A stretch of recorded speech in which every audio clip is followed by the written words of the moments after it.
Iwapo unakohoa, unahisi uchungu kwenye kifua, uchovu kila wakati, joto jingi mwilini, unakosa hamu ya kula au kupoteza uzito haraka bila kukusudia, na kutokwa na jasho jingi usiku, waweza kuwa waugua TB. Biashara yenu inapita? Baba Felix sana makosa yoyote. I hired a new lawyer. Police wamesemaje? Who sent the video? That video proves nothing. Then it will be too bad if that girl disappears forever. Imefika paka wewe umekaliwa na mwanamke. Hai. TB yaweza kuangamiza jamii yako. Usikubali. Matibabu ni bila malipo katika hospitali zote za serikali. The future is hands-on, and Sensei College is at the front line of technical institutes in Kenya, offering practical and skill-based courses accredited by all concerned bodies, TVETA, NTSA and NITA. Sensei College offers driving and plant operator, cosmetology, fashion and design, mechanics, hydroponics and irrigation, installation, building construction, hospitality, photography and video production, electrical and electronics repairs, and ICT courses. Get free plant operator training when you enroll for plant mechanics, free driving when you enroll for motor vehicle mechanics, and free riding when you enroll for motorcycle mechanics. The requirement is an ID only, with intakes every first week of the month. We have 2 campuses in Nakuru and Nairobi. We provide meals and accommodation. Sensei College. My skills, my future. Je, wajua unaweza kuhifadhi maji ya mvua kwa gharama nafuu kwa kutumia dam liners kutoka Elgon, Kenya? Maji ya dam liners hutumika kwa misimu mingi kwa umwagiliaji mimea ili kuongezea uzalishaji zaidi na hata usambazaji wa maji ya matumizi nyumbani. Dam liners kutoka Elgon, Kenya, watengenezaji wa Elgon Thabiti Fertilizer. Elgon, Kenya, transforming farms and lives through technology. Kwa maelezo zaidi, piga simu 0717888877 au 0733549549. Kuna hizi kampuni zenye zinajua mali niko, kitu nimekula breko, kitu ninasema sahi, kitu nitakula next week on Thursday, pesa niko nazo kwa account, siblings wangu, the list is endless. Na mnajuaje hii information? Kwani mnani stock? Lakini nikuulize, kabla ya kupress allow, ulijiuliza hii information inatumiwa kwa njia gani? Kabla ya kuallow, hakikisha umesoma terms and conditions. Ujumbe huu umeletwa kwako na ofisi ya Data Protection Commissioner. If you value it, insure it. Did you know that you can purchase insurance products which are tailored to your needs and are affordable? Microinsurance offers affordable insurance products in exchange of small regular premium payments. It covers lower valued assets and compensation for illness, injury or death. Insure all things that matter to you through microinsurance. Microinsurance is affordable and tailored to meet your needs. Now you know. IRA, promoting insurance, protecting the insured. The Mozzart Bet Cup brings together teams from Kenya Premier League, the National Super League, and the FKF Division 1 side for a chance to represent the nation in the CAF Confederation. Catch all the action live and exclusive on KBC Channel 1 as we bring you all the matches of the Mozzart Bet Cup, with the grand finale set for the 24th of June 2023. Watch this momentous event live and exclusive on KBC Channel 1 from the comfort of your place. KBC Channel 1, your true sports partner. Master your financial wellness. Here are essential tips to build and secure your savings. Develop a budget. Calculate income and expenses. Create a budget tailored to your goals. Be a smart borrower.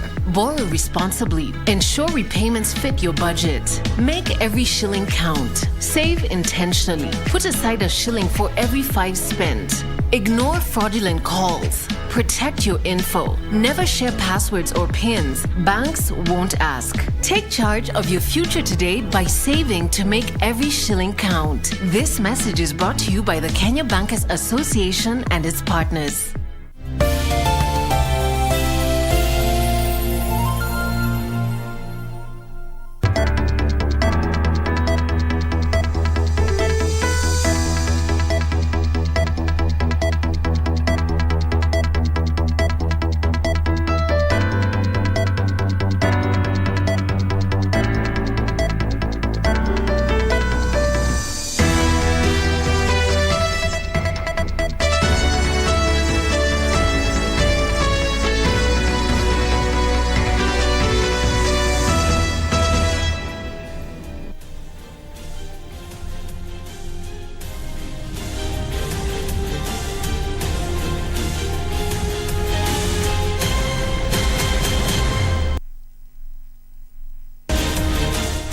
To you, thank you very much for watching KBC Channel 1. It's time for Easy Friday at the top of the hour. My name is Kiptum, standing in for Shiksha Arora and John Kago. Today we have quite a lineup of stories just packaged for you around the country and from across the world. Here are the highlights.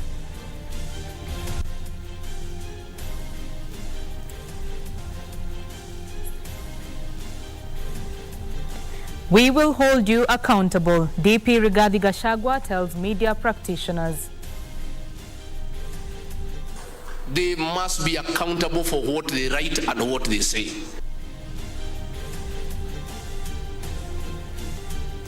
Who will speak for them? Report reveals female journalists continue to face harassment in newsrooms.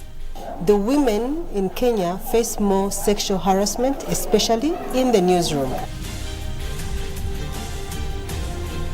The plight of widows. World Widows Day marked amid calls to support them to cope after the death of their spouses.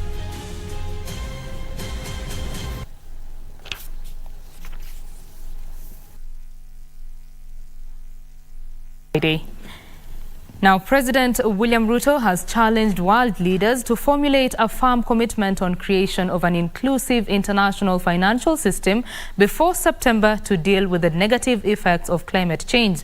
The head of state cautioned if the matter is not dispensed with during the Nairobi Africa Climate Summit in September, it will be too late to reverse the trend and the world will have failed generations.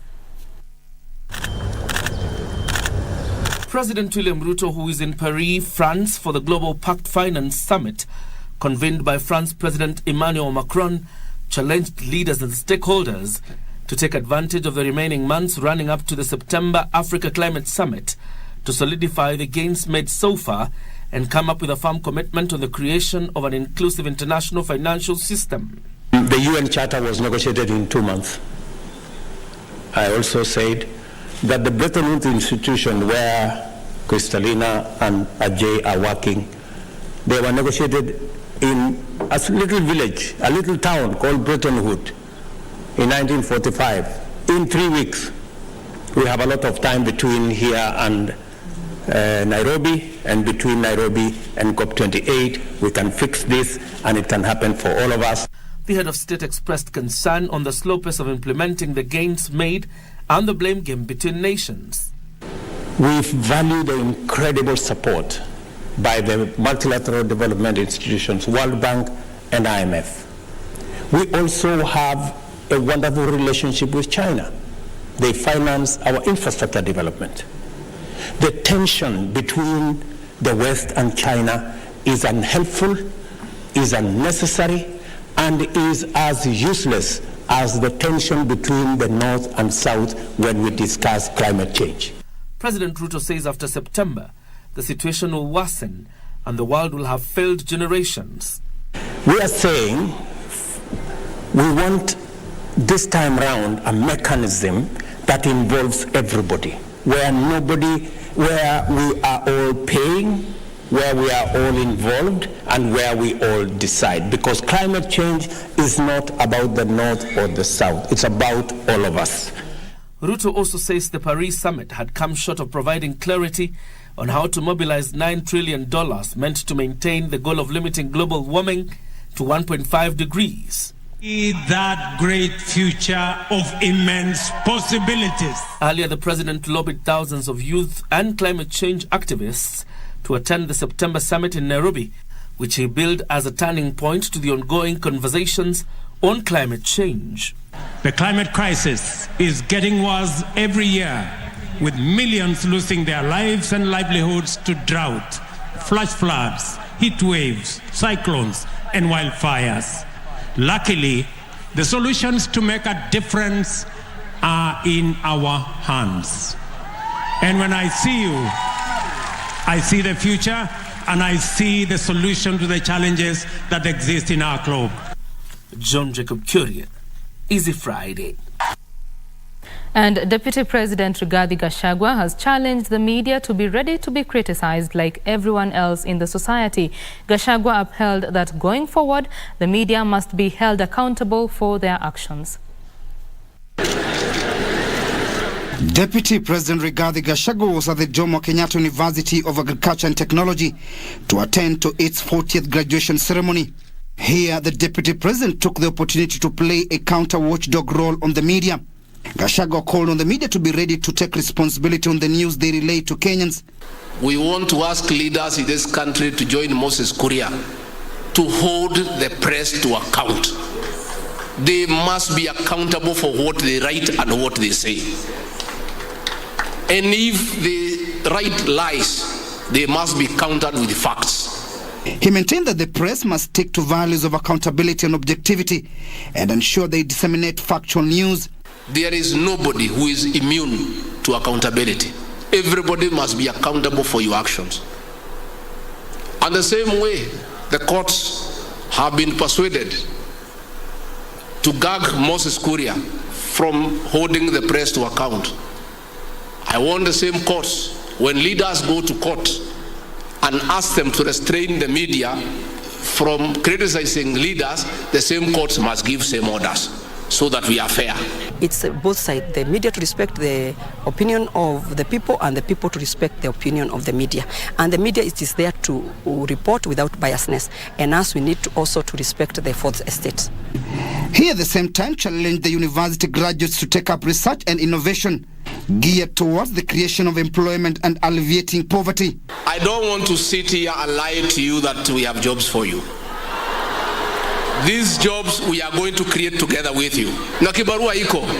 In the housing program, this university and the graduates from here are a very big beneficiary because you are the people to design these houses.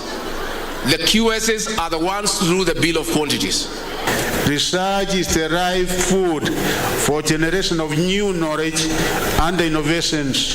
I therefore challenge our university to redouble their efforts in mobilizing additional funding for research as well as fast-tracking commercialization of the various research outputs. The graduation saw over 4,000 conferred with the degrees and certificates. Timothy Kipnoso for Easy Friday. And a report by African Freedom of Information Center indicates that Kenya female journalists are prone to harassments in the newsrooms than their male counterparts.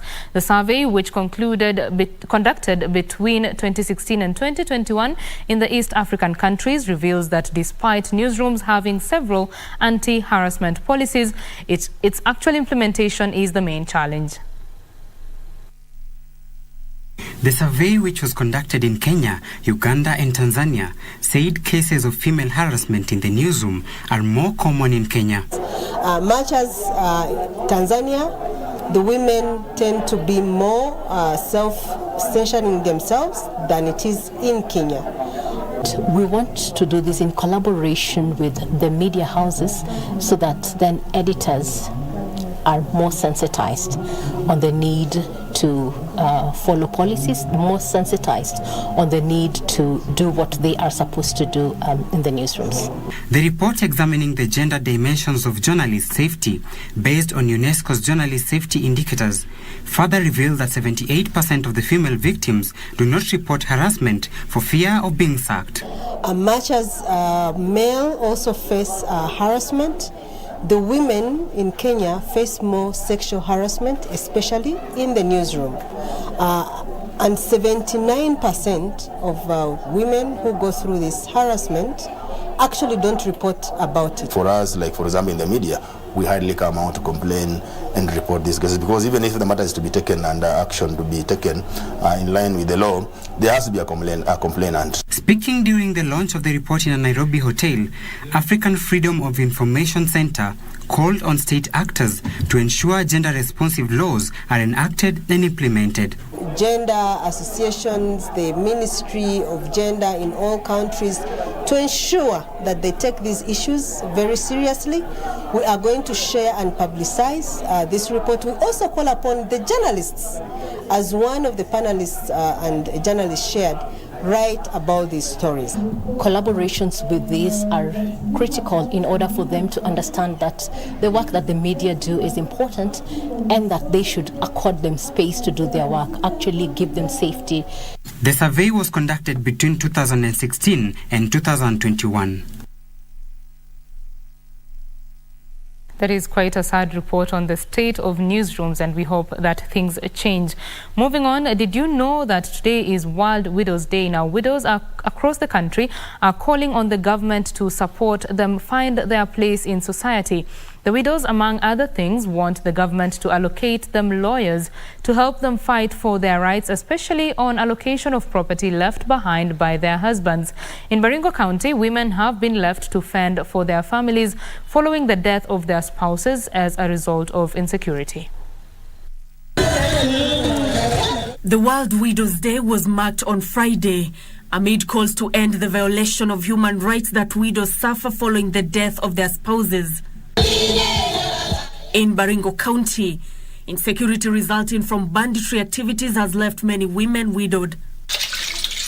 Margaret Lekoroito, a mother of 8, is one such woman. Her husband was shot dead in 2005 in Mukutani ward before the bandits made away with all their livestock.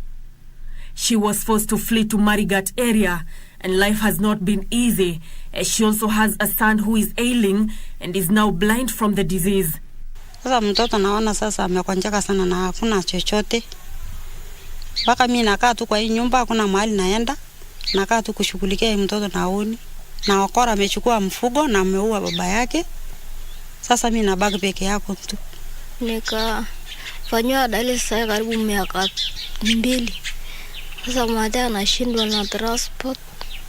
Anaenda transport ni 1,200 kwa siku, chakula hakuna. Na sisi kama serikali ya Baringo tukiongozwa na gavana tumeweka mikakati mingi na nzuri sana ya kuhakikisha kwamba kuna amani Baringo. Meanwhile, Kiambu Governor Kimani Wamatangi has promised to create a kitty to empower widows economically within the county. We are going to their homes and giving them initiatives that will help them start small businesses within homes. We are donating 1-month-old kienyeji chicks, 10 for each woman in organized groups. Kama ni watoto unasikia hata wengine wanasema watoto hawakuwa wadugu yetu. Kwa hivyo hiyo matatizo inaanza from day 1. Na inaendelea, unakuta wengine hata wakati wa mazishi hawakuhusishwa. Elsewhere in Ruiru, widows have called on the government to support them, especially through provision of legal aid. The widows lament that after the death of their spouses, division of property left behind becomes an uphill task, with others ending up being thrown out of their homes. Tunahangaika, watoto wetu tunashindwa kuwalipia school fees, tunafukuzwa mpaka tunaanza kuenda kwa rental houses, ambao wanawake wengine hapa wanashindwa mpaka kulipa hizo rent. You get us lawyers that will not charge us a lot of money, because some of us have been able to lose their properties because we don't have the capability to pay lawyers. Nancy Okware, Easy Friday. And a middle-aged woman was arraigned in court for impersonation with the aim of inheriting the property of a dead man. The woman was also charged with giving false information to Langata area chief on April 5th, 2018, when she informed the chief that she was the wife of the deceased James Kamoren Jomo, a fact she knew to be false. These and more from the corridors of justice. Appearing before Senior Principal Magistrate Gilbert Chikwe at a Nairobi court, Leah Nyambura was charged with obtaining a national ID by false pretense. Leah is said to have changed her name on her national ID on June 26, 2018 from Leah Nyambura to Leah Nyambura Kamore to show she was married to James Kamore Njomo, who is deceased. On the 10th day of June 2018 at High Court in Nairobi City, within Nairobi County, you saw an affidavit in succession course number HC/L M763 of 2018 posing as a widow to the deceased, namely James Kamoren Jomo. Leah pleaded not guilty and will be detained until Monday, June 26th, when her bond application will be heard. Meanwhile, it was all joy and jubilation at Chikuse prison after a teacher who was wrongly convicted of rape was released from prison. Leonantas Lute, who was a teacher at Kamukwiwe Primary School, says he has learned a lot while serving his term. Naomba ni binadamu na kila mtu huwa anafanya makosa, hata sisi ambao tunatembea huwa tunafanya makosa, so inastahili wakae chini waangalie nini ambaye ili happen na wasamee aendelee na maisha ya kawaida. And finally, a petitioner has filed an application in court seeking orders to have the chairperson of the Board of Kenya Rural Roads Authority, Professor Oyuko Mbeche, removed from office. The petitioner argues that Mbeche's continued stay in office is a violation of the law. Justice Bernard Manani of the Employment and Labour Relation Court has certified the matter as urgent. The matter will come up for mention on July 5th. For Easy Friday, I'm Alvin Kaunder. In matters bilateral relations, China has committed to strengthen its bilateral ties and cooperation with Kenya, especially in the education sector. Speaking during the 16th anniversary of Mathare Community Educational and Development Organization, Beijing School, Chinese ambassador to Kenya Zhu Pingjian said the learning institution was a testimony of China's commitment in nurturing the cordial relationship with Kenya. The 16th anniversary of the Mathare Community Educational and Development Organization, commonly known as Msedo Beijing School, literally brought Beijing to Kenya. The atmosphere was filled with joy and excitement as the children expressed their elation through cheerful singing. The event was adorned with vibrant colors and featured a captivating Chinese traditional lion dance, adding a touch of cultural elegance to the festivities. Friendship between nations lies on the mutual affinity between the two people. So we are very proud of being a partner of the Mozzart School. Through a strong partnership with the Chinese embassy, the school has reaped numerous benefits, including generous donations in various forms such as textbooks, classrooms, furniture, food, and improved facilities. Many students have passed through Msedo School, and some of them have graduated to universities, technical institutions, high schools, or name it. My journey from down there up to where I am right now, this school played a very, very huge role for me to get where I am right now.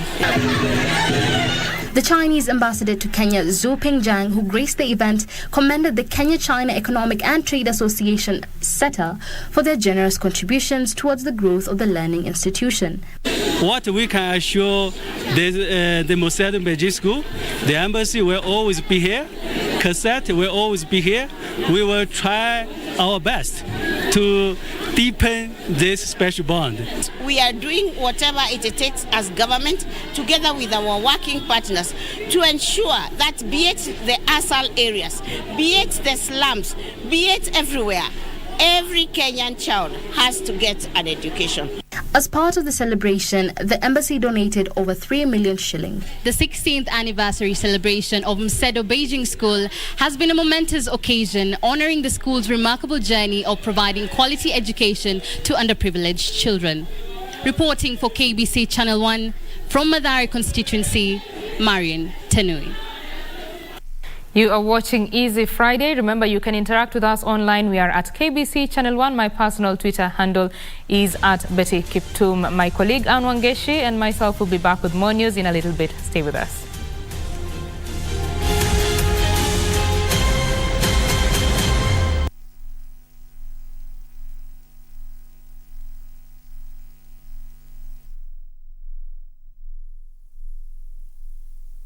Baba Dylan, nini ilifanyika?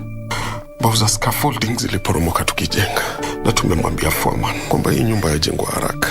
Mama Steve, mabwana zetu hawezi kufa tukiona. Kesho tupatane hapo kwa site ya huyo contractor. Unapokiuka sheria na kanuni za ujenzi, unahatarisha usalama na ustawi wa jamii. Tulieni. Nyinyi mnataka kutumaliza. Kwanza naenda kuripoti. Kwa sababu hii site ilikuwa imefungwa na NCA na pale mnaendelea. Jenga haki, wajibika. Hakikisha unahusisha wataalamu na kuzingatia ujenzi bora na ulio na haki kulingana na sheria zilizowekwa. Wajibika, epuka hasara, okoa maisha. Jenga haki na NCA. Kurumisha ndege. Aviator Instant Game.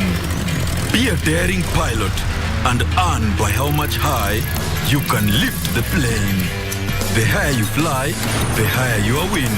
The sky is the limit. Mozzart Bet. Are you a holder of unclaimed financial assets?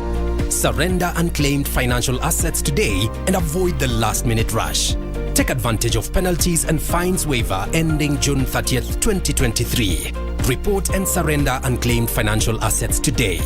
For more information, visit our website www.ufaa.go.ke/holders or contact us through holders@ufaa.go.ke or call us on 020-402-3000. Do not wait for the June 30th, 2023 deadline. Unclaimed Financial Assets Authority. Receive, safeguard, reunite.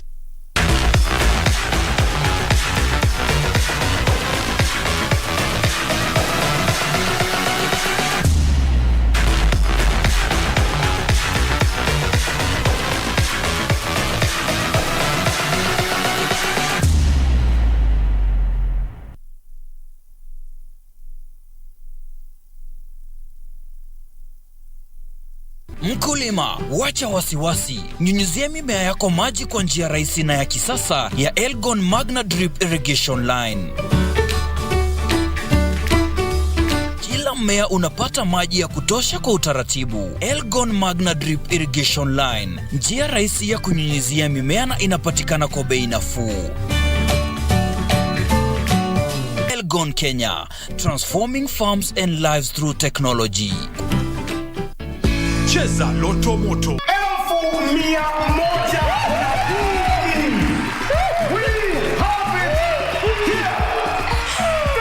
Kwa majina naitwa Alex Odur, natoka Kamulu. Na show leo imekuwa poa. Nilikuja na confidence nikijua naenda kuwin.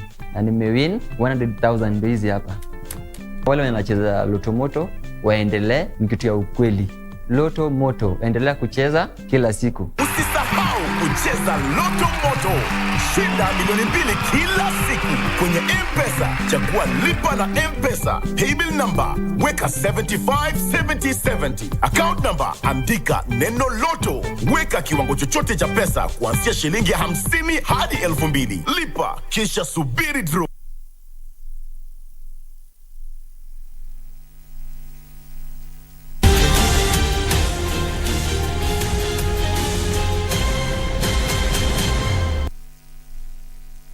Welcome back. This is Easy Friday. Now, on Friday, we have the special segment, My Culture.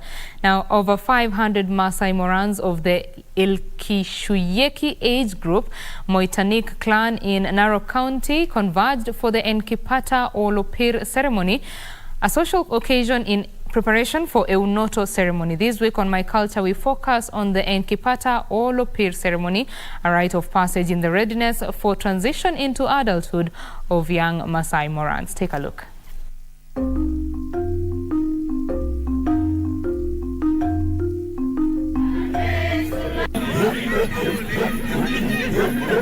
Nailare, Narok County. Hundreds of young Maasai Morans converge in readiness to undergo the Enkipata Olopir ceremony.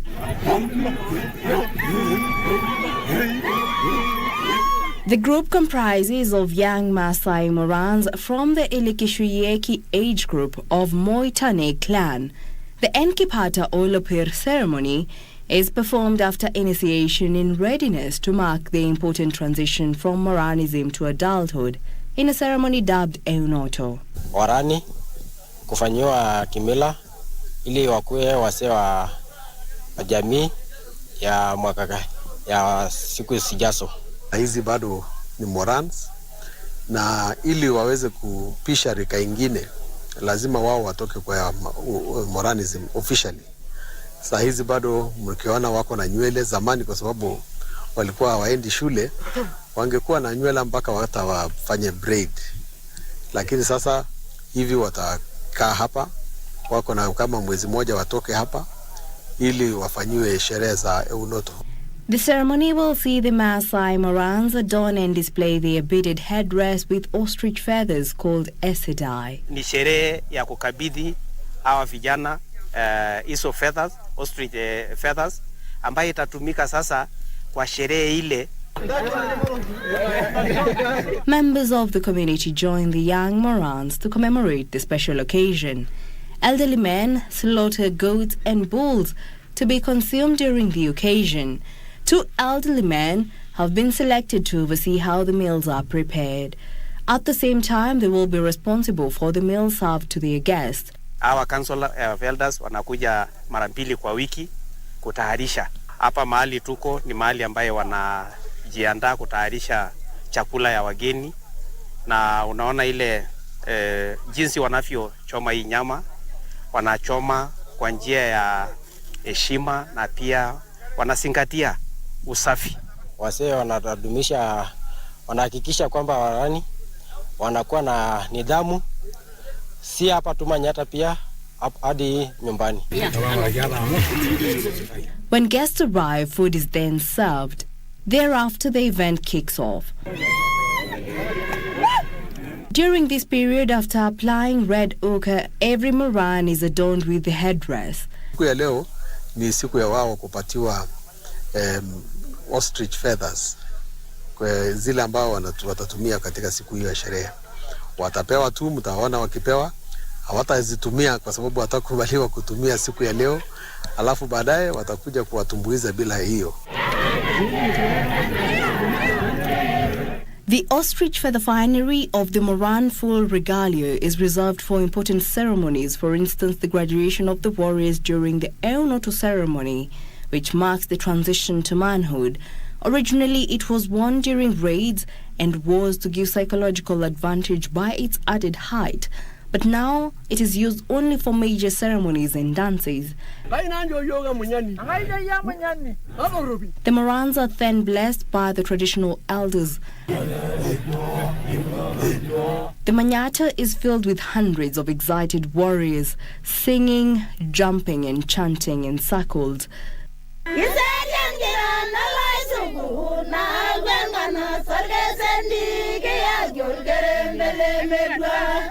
Their mothers have also come out in numbers to support and celebrate with them. They too join in song and dance.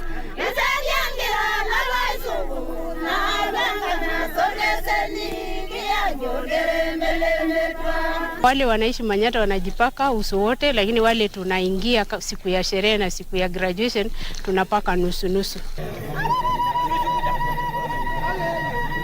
The young Maasai Morans now wait to undergo the Eunoto ceremony to mark the transition of young Maasai Morans into adulthood in August. Jackie Wambiru, My Culture.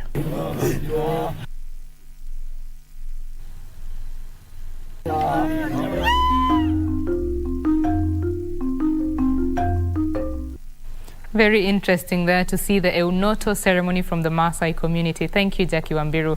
Now to other news, the government has embarked on an ambitious program to create job opportunities for the over 5 million unemployed youth through digital platforms. The Jituma program will see each county equipped with at least 2 digital labs, 2 young youth trained and equipped, as the government positions itself as a top outsourcing center for digital jobs. Achola Simon reports. Speaking in Homa Bay and Migori counties during the launch of 2 digital labs in Mawego Technical Training Institute in Homa Bay County and Rongo University in Migori County, Information, Communication and the Digital Economy Cabinet Secretary Ludo Wallace said the government will expedite completion of the 100,000-kilometer digital superhighway that is expected to increase internet accessibility across the country. Hatutaki shida ndogo ndogo ati ukitaka kuongea na mwenzako saa zingine ati una hata bundles. Si ndio? So we want to ensure that you have got access to free what? Internet, free Wi-Fi. So that you can log in there and then do your thing in that space. The government is banking on the digital space to help ease the country's unemployment rates, especially among the youth. As young people, let's take the opportunity that we've been given through the devices and through the Jituma program to push ourselves to the limit and be able to get employment opportunities and digital skills. But now you can take advantage of the digital space to market your skills, to use that platform to monetize your skill, to sell products, to find new jobs, because there are new kind of jobs that are coming. And mark you, ladies and gentlemen, these jobs will reward you better than the formal jobs. When the president launched the first digital laboratory at Kabete late last year, one of the trainees there told us that he's already earning as much as 200,000 shillings per month. Additionally, the government will build at least 1,450 digital labs across the country, mainly in public polytechnics and schools, as it seeks to position the country as the top outsourcing centers for digital job markets. And as the youth learn the digital skills, as government, we are also reaching out to global technological companies to ensure that we link you up with the digital jobs. The future of this country, ladies and gentlemen, is in the digital space. Today we have got limited formal jobs. Those jobs we used to have where you go and sit in an office. The jobs that we have for our youth are digital jobs. The center will act as incubation centers that will equip the youth with requisite skills and also provide workspace. Marketplaces will also access free internet through the free Wi-Fi program that seeks to have at least 25,000 free Wi-Fi spots provided across the country. Achola Simon, Easy Friday, Homa Bay County.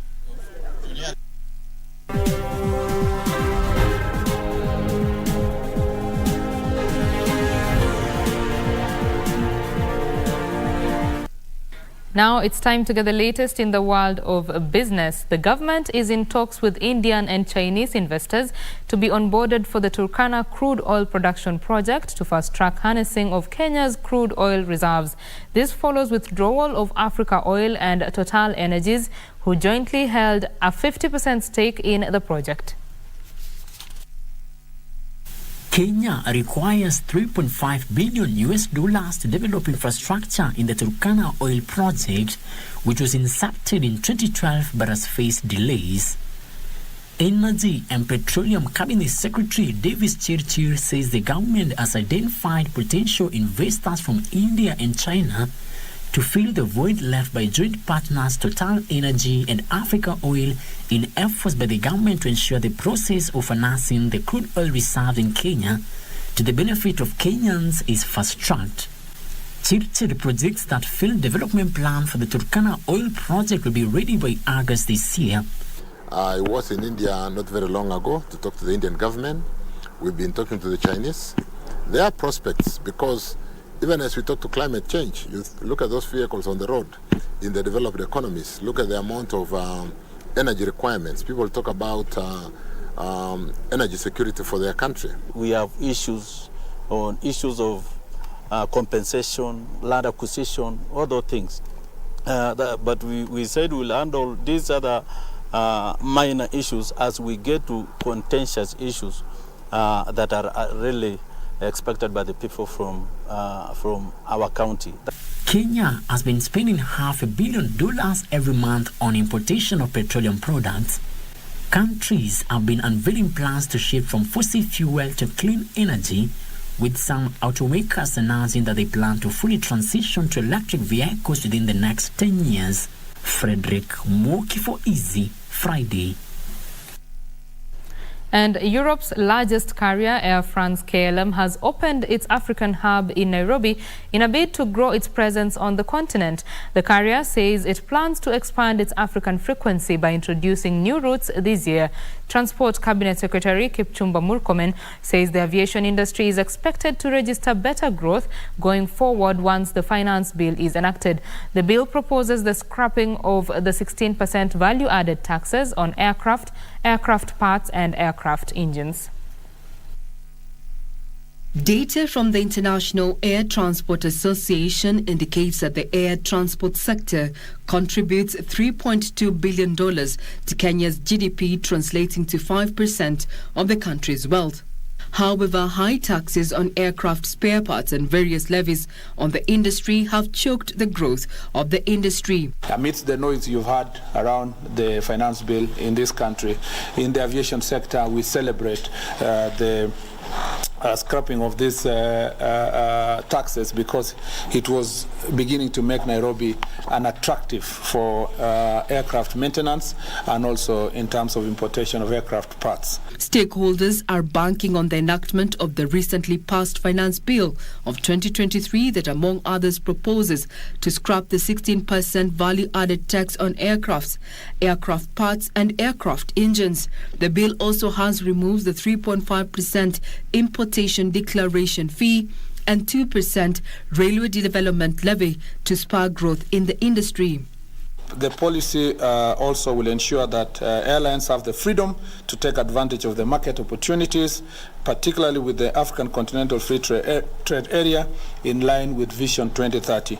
Through this, we will be able to enhance both internal and external trade and facilitate faster movement of people by enhancing connectivity between Kenya and other African countries and the world.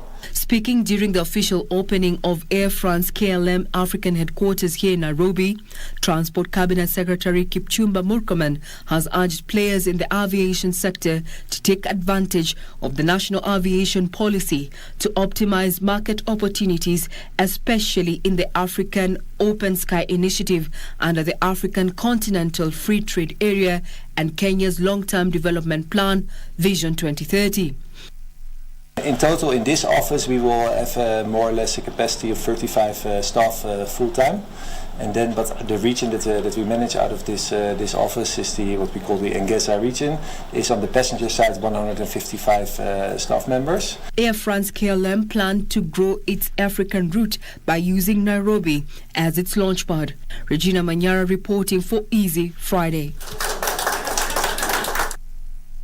Farmers should adhere to the European drug residue standards to take advantage of the economic partnership agreement signed between Kenya and the European Union. The EU's program head, Corres Alonso, says interceptions of Kenyan produce at the European market has mainly been due to high drug residue levels.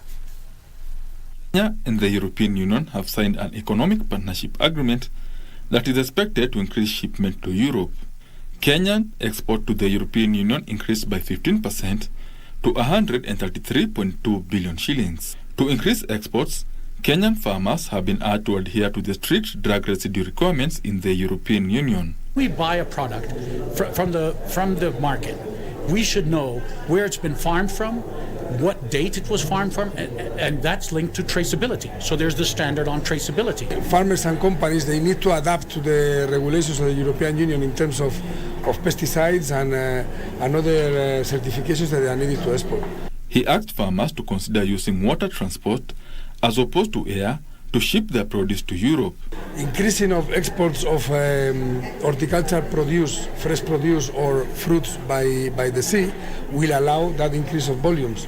That means that it will allow farmers to increase the production and have more economic benefits from everybody on the value chain. I believe that Kenya has the potential to increase competitiveness and market access in the horticulture sector. Formalization and certification of all seed merchants have been backed to ensure only clean planting material are distributed to farmers. So now we want all seedlings in Kenya barcoded. So these people who sell fake things, when you go and plant them, it's not even the variety you thought. Now we can go after them with the law. Benson Truba reporting for Easy Friday. Energy players from across Africa have resolved to explore innovative ways of funding energy projects, accelerating the transition to cleaner energies and universal access to electricity.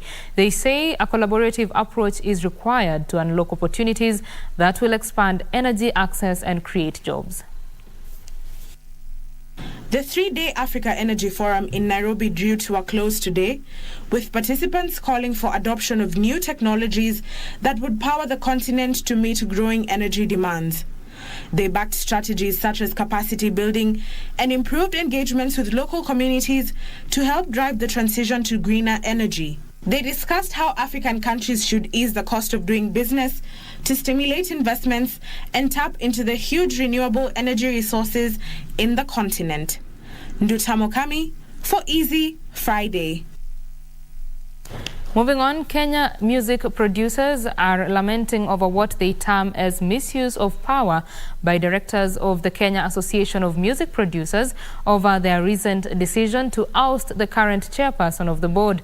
The members are now calling for the amendment of the protection clauses of the association to shield officials from unfair treatment by directors or any other interested party. Mwenye walitoa alikaa 2 months wakamtoa. Then huyu amemaliza 1 month wanataka kumtoa warejeshe mwenye walitoa. So tukaona hii board haina msimamo na hatuna viongozi katika hii board. Kitu ya kwanza, Angela ni wakili. Ni mtu ambaye ako na international connections. Kitu ya tatu ni mtu ambaye ni globally connected. Kwa mikutano wa vitu nyingi sana ni mtu ambaye anaweza saidia wasanii. Mimi kama Musa nikajaribu kuuliza, kwa nini mmetoa Angela? Sikupata jibu yote. We need to do serious amendments of our CMO members. Ni important sana kwa sababu hata huyu mwenye sahi yuko bado hayuko safe kwa sababu anything can happen. Mtu atakuwa hakuna protection clause hata kidogo. Tutaitana special NGM tuchaguane tena kwa sababu hamwezi toa chairperson. Angela alitolewa within 3 months, hata hakuwa amefanya chochote, hakuwa amesafu chama. Alafu wasadeni wakaweka Faith Kidhele, Faith anja mali, it's just about 1 month na tena anatolewa. The Fresh Produce Consortium of Kenya, in collaboration with Absa Bank and Eco Business Fund, have started an initiative to train farmers on good farming practices to boost production. Under the deal, Absa Bank Kenya will enhance access to funding for the farmers, while the Fresh Produce Consortium of Kenya scouts for markets.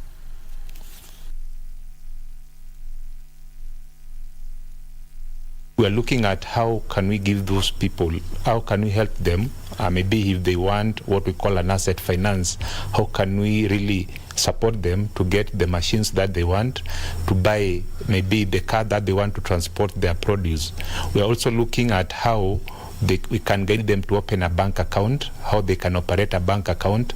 We have seen that most of them are also in the SME world. So that is a place that we are really doing well as a bank, and we really want to support them financially. Most farmers do not have facilities to help them manage their produce after harvesting. Some they don't understand what post-harvest issues are, where they come from. And so this training majorly aims at giving them ideas.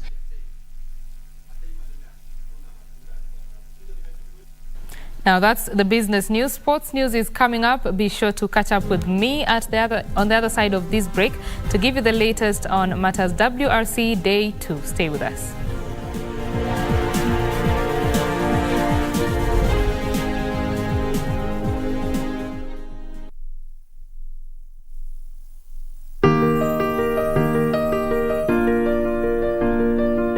Huchagui familia yako, ni zawadi ya Mungu kwako kama ulivyozawadi kwao.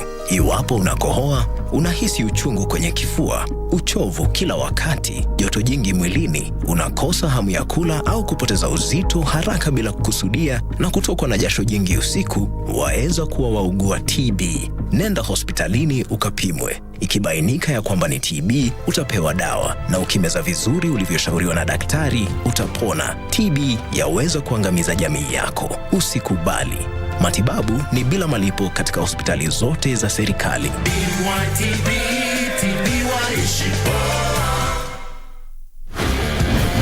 Biggest odds in the world every day on selected matches. Make a decision. Mozzart Bet.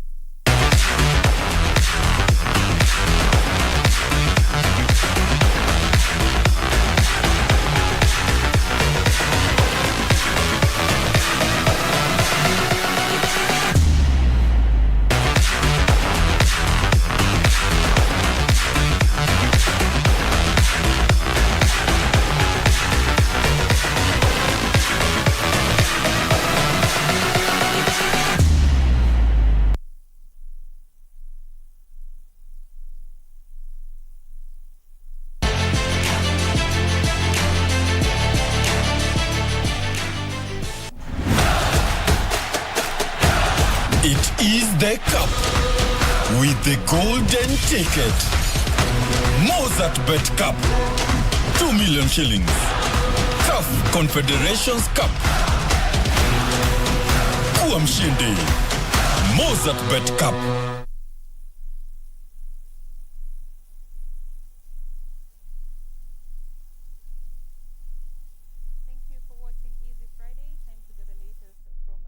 My name is Betty Kiptum, of course, standing in for Karen Kibet. Now we want to get the latest from the WRC Safari Rally. Remember, KBC is the official partner for the WRC Safari Rally. It's ongoing in Naivasha now. Sebastian Ogier recovered from a minor morning setback to build a commanding overnight lead as the WRC Safari Rally Kenya entered day 2 in Naivasha. So Isambu, Sleeping Warrior and Elementaita will host Saturday's 150.88 kilometers route, the longest of the weekend. Don't miss the action live on KBC Channel 1.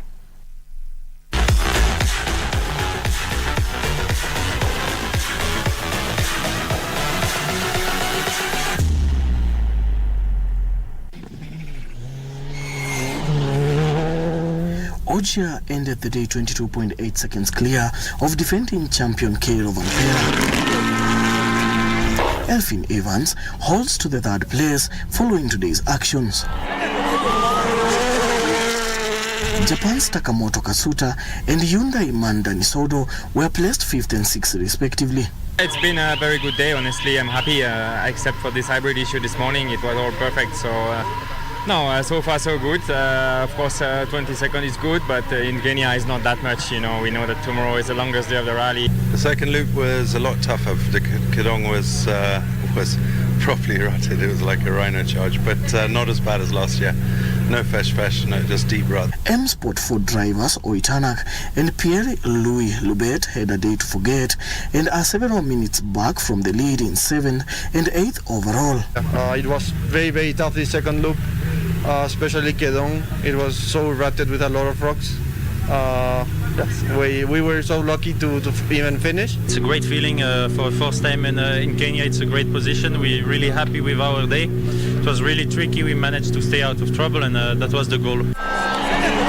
Meanwhile, 7-time KNRC champion Carl Flash Tundo, navigated by Tim Joseph in a Skoda Fabia, finished 4th overall in WRC2 and is currently placed 13th overall. Yeah, we've marked tomorrow's stages, Saturday, as the toughest of the rally. So from the long stages to the rocks to the step-ups, the washaways, it's quite a tricky one. So we will just do our best to crawl over the rocks and go fast where we can go fast. Hopefully the balance pays off, but everyone seems to be doing the same, so yeah, we'll see how it ends up. Roads around Lake Elementaita will host tomorrow's 150.88 kilometer route, the longest of the weekend.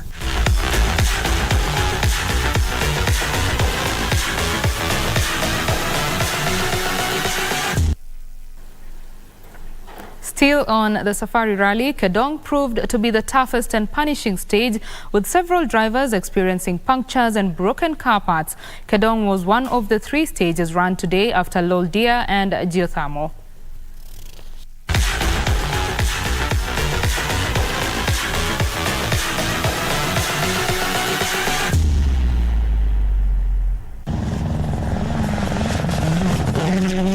WRC 3 midday leader Hamza Anwar picked up 3 punctures on the final stage of the afternoon, seeing the Kenyan hopeful drop more than 15 minutes. Geothermal, we were a bit rushed because we had to change our puncture.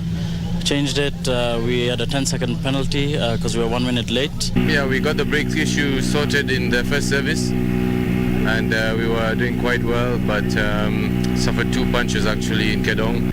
We were struggling a little bit, and also in the last stage we take our own dust in the hairpin, and we lost a lot of time there. Hamza was among drivers who found the unforgiving Kedong stage rough as several cars encountered mechanical gremlins. M Sport 4 drivers Oitanak and Pierre-Louis Lobe had a day to forget. Both lay several minutes back from the lead in 7th and 8th overall after carrying out mid-stage wheel changes. Unfortunately, 2 times we had a puncture, and also every time we had a puncture we had a broken wheel. So we had to stop and change the wheel. So yeah, we lose quite a bit of time there. I don't know. I was just going straight, and then straight away zebra came in front of me, and there was no chance to avoid. I was braking, but imagine that 100 kph, you are moving forward, something coming in front of you straight away, no chance. Safari lived up to its expectations as the world's toughest when Hyundai's Thierry Neuville became the first biggest casualty of the event. The Belgian retired when a small compression caused his suspension to break. Neuville was running in 4th place despite a slow punch on the first pass of geothermal speed test.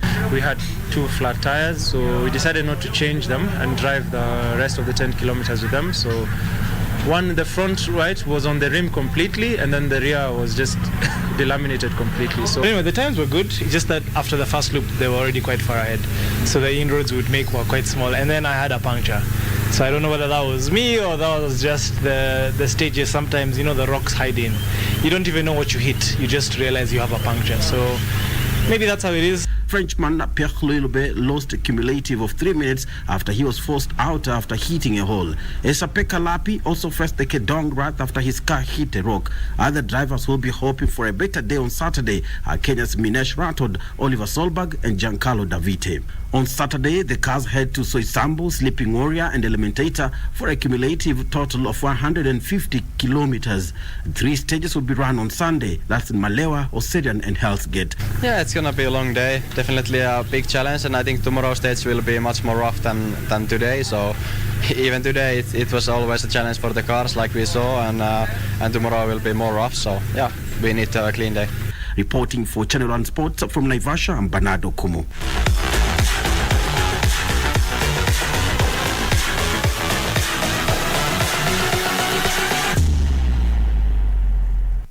Of course, the Safari Rally continues tomorrow, and you will catch all the action on your true sports partner, that is KBC. We move on to athletics news, where reigning Africa 100 meters record holder Ferdinand Omanyala and Commonwealth Games 800 meter champion Mary Moraa produced outstanding performances to qualify for the finals on day 2 of the National Athletics Championship at the Nyayo National Stadium. The 3-day National Athletics Championship will end on Saturday. Africa fastest man Ferdinand Omanyala qualified for the men's 100 meters final after winning semi-final 1 in 10.06 seconds ahead of second place Robinson Matende, who clocked 10.09 seconds. Kukimbia 10.06 is fine because we're preparing for the World Championships. So this was like more of like training to me, because the bigger picture is in 2 months, actually 56 days from today. In the women's category, Esther Magari qualified for the final after clocking 11.75 seconds, while Eunice Kadogo was placed clocking 12.05 seconds. In the final I accept gold, tena kuinua tena nchi yetu watu waone kama tunaweza sisi madem kukimbia as a sprinters. Meanwhile, 800 meters specialist Mary Moraa will take part in the women's 800 meters final. Moraa clocked 2 minutes 6.96 seconds to win her semi-final race. Rukia Nuzra won the women's 100 meters hurdles, producing a personal best of 13.87 seconds, while Gladys Nor came in second, clocking 14.79 seconds. I want to have a better start, like that super start, and the rhythm. I want the rhythm to flow. I want from the first hurdle to the last hurdle to maintain the same rhythm and the speed. Yeah. In men's 400 meters hurdle final, Wiseman Were set a new national record of 48.52 seconds. I'm thankful because it's a good time and it will open more doors. The 3-day National Athletics Championship will end on Saturday. For Easy Friday, I'm Sila Onyango. Kenya humbled compatriots Nairobi prisons by 3 straight sets on day 1 of the 7th leg of the Kenya Volleyball Federation Men's League at the Nyayo National Stadium Indoor Gymnasium. In another match, newly crowned Paul Bitok International Tournament champions Kenya Ports Authority saw off Rift Valley prisons by 3 straight sets. After losing the Paul Bitok International Tournament final to KPA, the prison warders came into the match focused to bag maximum points as the playoffs battle intensifies.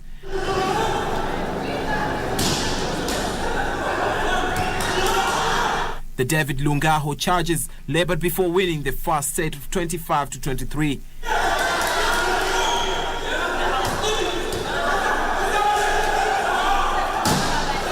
Compatriots Prison Nairobi made several unforced errors in the second set, which they lost 25-15. Prisons Kenya bagged the third set 25-20 to walk away with maximum points. Tunaenda kujitayarisha vizuri, pale tumekuwa na weakness kidogo.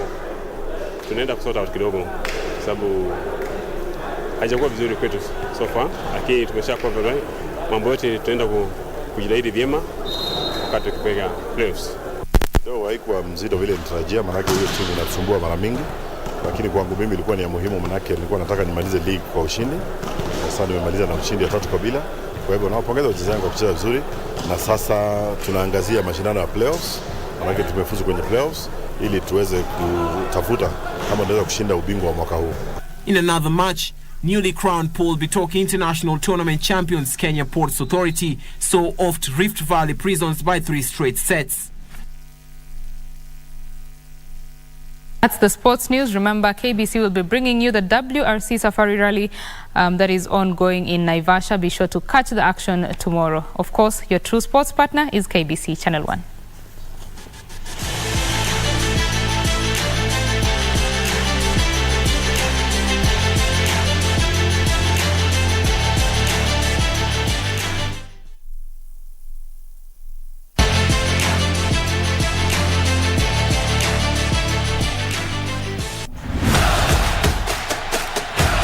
It is the cup with the golden ticket. Mozzart Bet Cup. 2 million shillings. CAF Confederations Cup. Kuwa mshindi. Mozzart Bet Cup.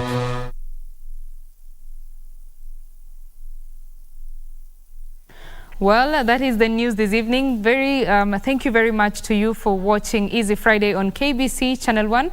From the team that made this successful, we'd like to wish you a good night. My name is Betty Kiptum, and Anne Wangeshi has been my colleague on the sign language interpretation. I now want to leave you with the weekly feature on savage netizens, just looking at what netizens have been doing online. Now, keyboard warriors seem to enjoy the thrill of living life in the fast lane, quite literally, especially now that World Rally Championship is on every screen. Debates of attending the event has sparked conversation among the savage netizens, though the president already paved the way to Varsha after experiencing the fastest ride. Take a look.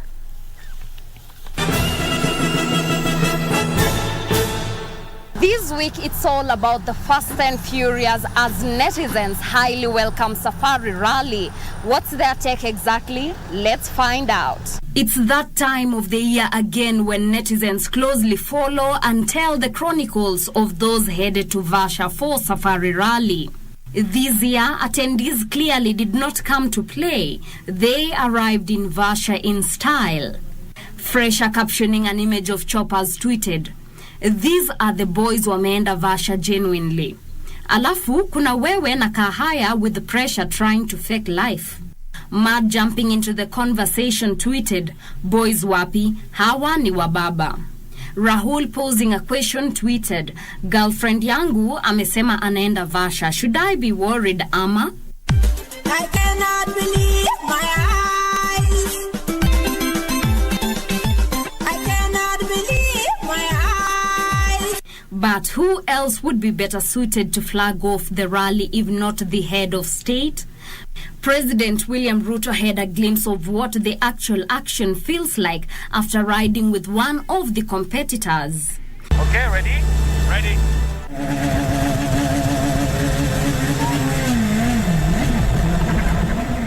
This thing is crazy.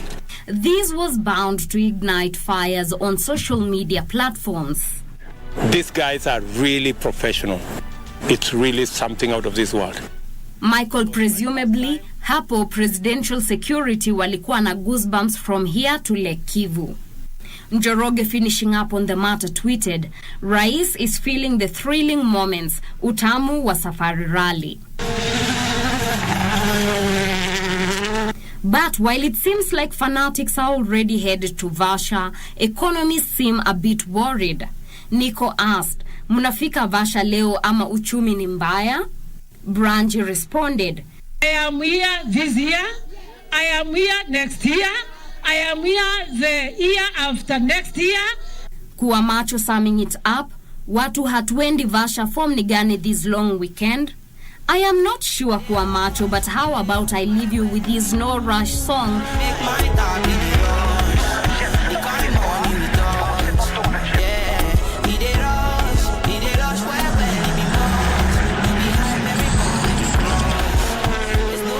Well, if you're unable to go to Vasha, worry not, for KBC got you covered. Catch you next week on Savage Netizens for Easy Friday. I am Teresa Mutai.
Top of the deck, OG Heart the band, baby, what's up? Check it. Yeah. It's gotta be DJ Cool Jazz. Hottest in the game. Wakubonga watabonga sana, wakiona jinsi twapendana, na vile roho zetu zinafaana, na vile kila siku nawe furaha. Oh my, I tell no lie, we stay up all night with candlelight. And a bottle of wine to set the Bible. Watafanya nini kututeka? Wambie wasomelebo. Speak your mind, oh baby, dance to my tempo. It's alright and you're my kind of rebel. So am I. Watafanya nini kututenga? Oh, watabonga, watabonga sana na sitakoma. I will keep on loving you, my girl. Watabonga, watabonga sana.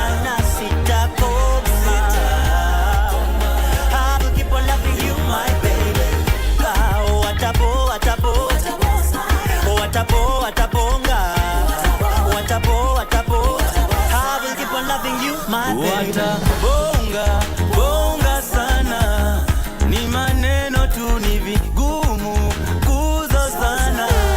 Mimi na wewe bu, wamengoja sana kutugawanyisha. Hawachoki, hawaoni ni mbali tulipotoka. Binadamu watabonga, watabonga sana na sitakoma.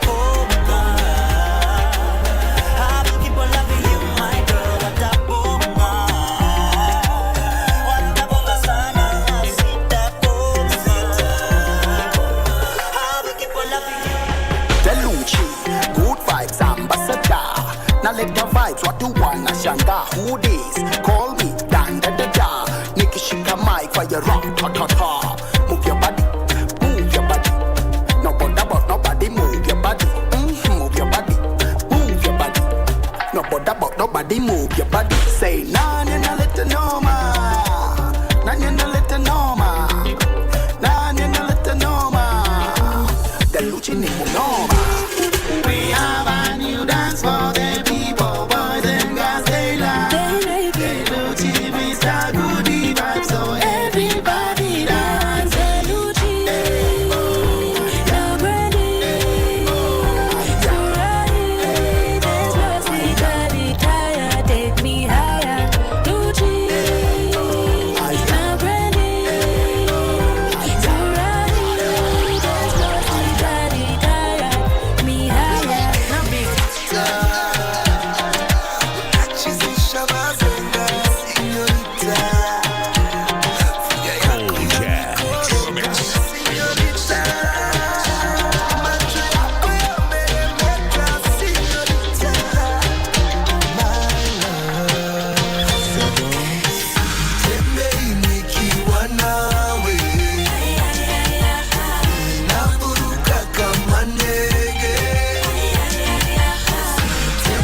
Manawi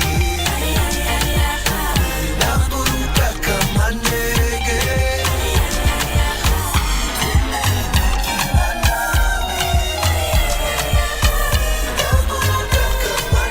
My love is bigger than the ocean, on your skin like a lotion. Loving you is my devotion, give you girl full potion. Oh my beautiful addiction, with a sweet vibration. The two of we is a vision. Anytime I slip your name I dimension. So tell me girl where you there. Just me I don't let the fire blaze. Anytime you want your ways. Watch out the man them they praise. Hey man, tell me where you there. Girl I be loving you for days. Anytime you wind up your waist. All of the man them they praise. Baby I dey colo for your love. I dey mad for your love. Baby I dey colo for your love. I dey colo for your love. I dey mad for your love. Baby I dey colo for your love. Your love, your love, your love. Baby I dey colo for your love. Your love, your love, your love. Baby I dey colo for your love. Give it to me, baby.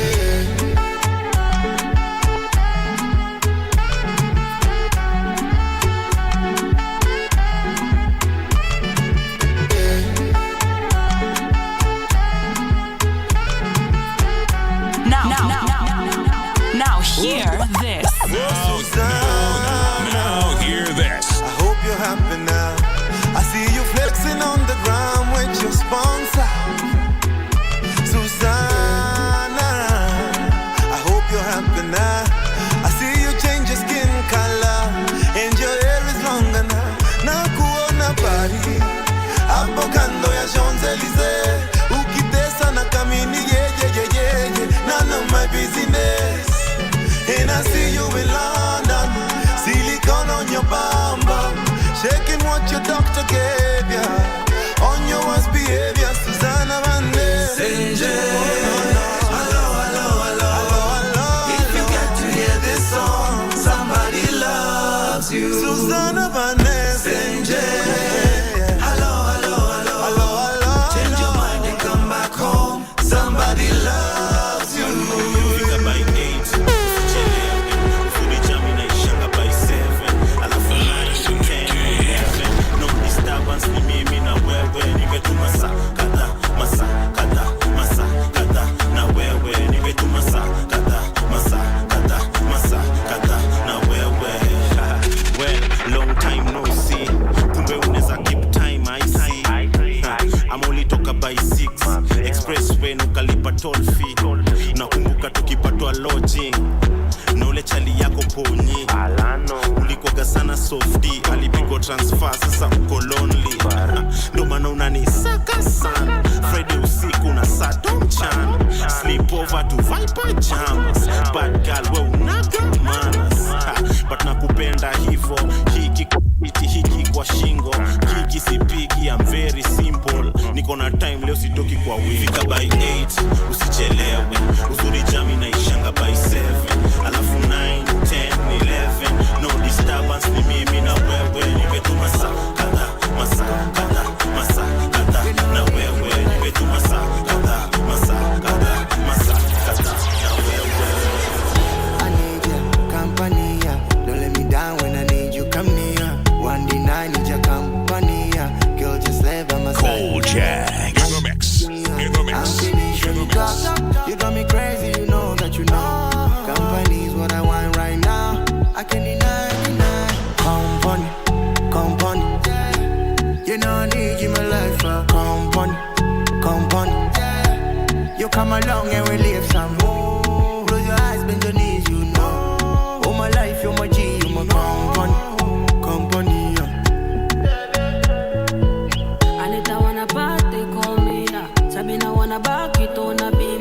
My man wants me to go to me. The guy wants to get one knee now. To the level, you know me and you, we can deny. Take a look at my life, you know how I can deny. Peace and love, we kinda like it. We go to party, we can't deny. So when you call me and I'm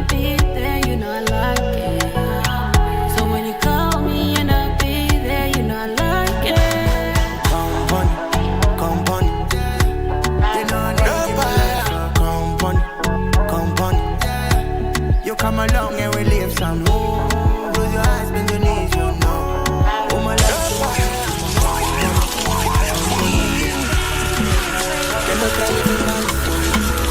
Anywhere you go, I follow you. All of my friends, they know. Say if you leave me, I go low. Baga let me see guy. Only your body I call on. Me I won't touch your body now. Me I won't your body now. I been on your body do me.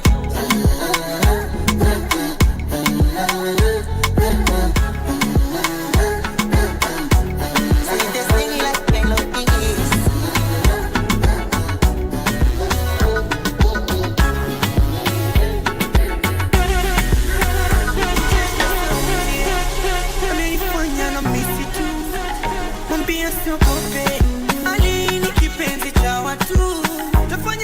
Nyumbani hiyo yote kwa ajili yake, tena sije peke yake, siogope nje na wenzake. Tufanye party nyumbani, hiyo yote kwa ajili yake, tena sije peke yake, siogope nje na rafiki zake. Basi mwambie aje na rafiki zake, sije peke yake.